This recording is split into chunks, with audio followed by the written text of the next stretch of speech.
Welcome back to the Dividend Diplomats YouTube channel. You got your boys here, Lanny and Bert, the Dividend Diplomats. I know we've had a lot of doom and gloom on our channel lately, talking about some things in our portfolio that's pissed us off.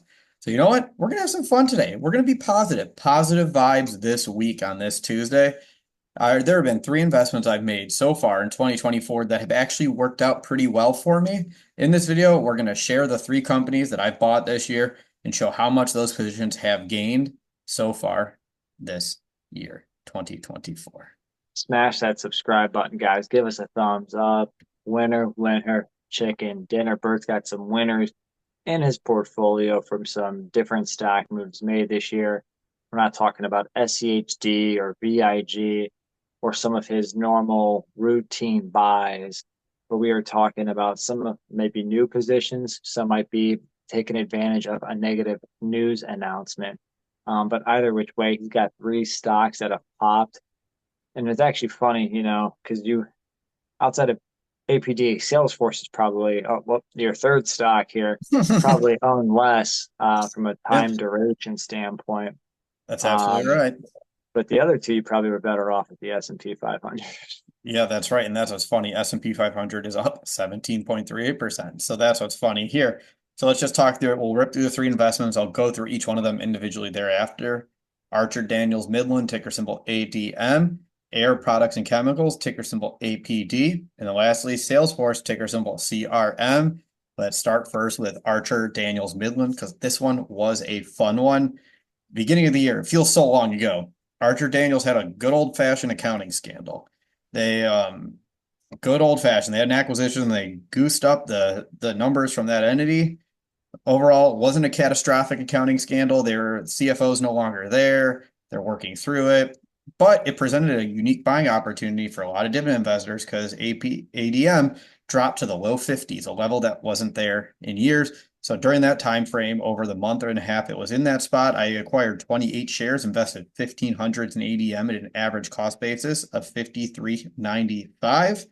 Looking at it now, their stock price 61.36. So I am up 13.74% or $207 on this tranche of purchases I made in ADM. Nice. And, again, a company that increased their dividend double digits after this announcement, which is hilarious. So it's like, ADM's like, all right, big news. I wonder if they did any, share buybacks during that time period. Oh, Um, but, yeah, that's a good point. yeah, nice job dropping Thank 1,500 on a stock you already own. 28 shares, definitely a nice, swap up of some shares while they were beaten down. Yeah, so now again, it's up at 61. I'm not buying them, but I'm very eagerly awaiting to see what's going to happen with ADM and when they're going to snap out of this funk. But it seems to be at a fair price. Still a great company if you're looking to buy one. No disrespect there, but right now I'm holding on my ADM position. I'm going to enjoy the 13.74% gain on that last sliver. And ADM, guys, do Yeah. you guys buy ADM? Let us know in the comments below. But we're sticking in the A ticker symbol family here. Yeah. So what's the next stock that you're actually up again, double digits? Air Products and Chemicals, ticker symbol APD, the almost dividend king, just out of nowhere dropped in February. They were down for a little bit after earnings. They had some scares on the revenue side from abroad. Overall, everyone seems to have shaken those scares off because when I made these purchases in February, I bought it three times. In total, I grabbed 7 shares to also put in $1,500 up. After that, the current share price has increased from 217.38 with my average cost basis to $252.67, means we have a 16.23% gain or $247 on that $1,500 we threw in there. Up 207 with ADM, up 247 with APD. Again, you've owned it for about 5 months, already up 16 and a quarter here. Are they a dividend king status? Is that They're what? almost there. They're in Almost. the 40s, so they're very close to becoming a dividend king for annual dividend increases. It's a company I'd liked for a long time, and I'd never had a good buying opportunity, and we were just lucky to scoop some up during this beaten down period. Nice. So essentially, you're really hitting hard on the long-term dividend growth players on these first two stocks. Yeah, You didn't own APD. This is a new position. it was. And I'm happy I'm a shareholder. And if the price, surely if they pull some of this back, I'll absolutely be looking to add more to my position because I have fallen in love with this stock and I like having them in my portfolio. So it's going to be there for a long, long time. Bert, I love this stock. Yeah, I love you, Cleveland. All right, so number three is Salesforce, ticker symbol CRM. This was the most recent one in here. We made one massive purchase in June.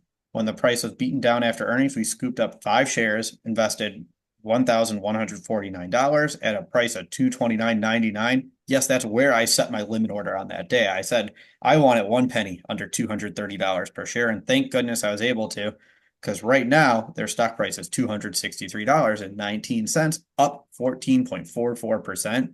It's a $166 gain in less than a month. Less than a month, a nice $166 addition to that market value. And Bert, was this one just all dry powder on the sidelines, or did you? Okay, nice. This is Right. just new, fresh capital. Yeah, we had talked about selling WestRock earlier at that time to put the money into Salesforce, and that would have been a much larger position. I didn't do it. I just moved money from my savings account into the brokerage here. Ultimately, though, that's what's funny.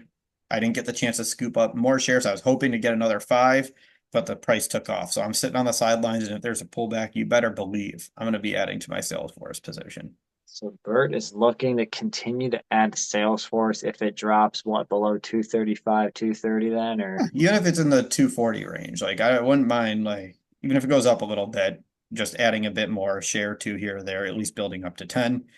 So overall, looking at this, each of these three companies, ADM, I'm up 13.74, Air Products 16%, and Salesforce 14.44%. Laney, I did have an interesting takeaway from this.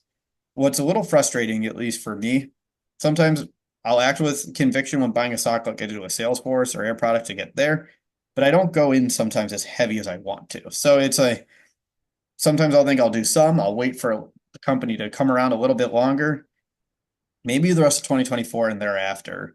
I'm going to challenge myself to when you find a great company, you find a company that you're really interested in, not messing around, just set the position, buy it, and get it to the size you want it to be where you're happy and you have a full position, and then work from there after.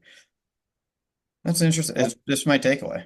yeah, I mean, if you got conviction, if you like the company, you like the business, you understand the financials, you know that there's a lot more runway, upswing, Mhm. and it's going to be here for a long time because guys are buy and hold investors. So if it matches all your criteria and you have the capital and you don't want to have the regret, yeah, just drop that hammer. Austin Mhm. Carr, LeBron James, just throw the hammer down. Yeah, and we talked about it many previous videos here. There are so many of these loser positions, like your Warner Brothers Discovery, your Paramount, your Walgreens, that are just sitting there right now, just in these massive unrealized loss. And who knows when their turnaround is going to happen, if it ever does. Why not just finally get out of those positions, move it into the company you like, the one you feel much better about in the long term, even if that means recognizing a loss and just ripping that band-aid off on previous positions. Yeah. I mean, if you have your, alternative asset that you already want to acquire with proceeds and instead of seeing a 30, 40% drop or drop further from where those stock prices are, and you've already got 14 to 16% here in these, seems like, yeah, if again, evidence shows that, yeah, you're making some good moves and, let the money fall and do the work. Yeah, that's right. So everyone, let me know what you think of these three companies' investments. Also, throw down some of your biggest winners here in the comment section below. We'd love to see what investments you've made in 2024 that have paid off for you as well. These are just three takers, but I can guarantee you there are so many other great investments out there. We work with all you every day when we are posting out videos. We know you are also awesome investors, so share those down there below. Yeah, guys, remember, like this video, subscribe to this channel, keep saving, keep investing. Let's get to the gosh damn financial freedom, guys. Mhm. Again, that was Bert, the Hurt Locker, and Lanny from the DD over and out.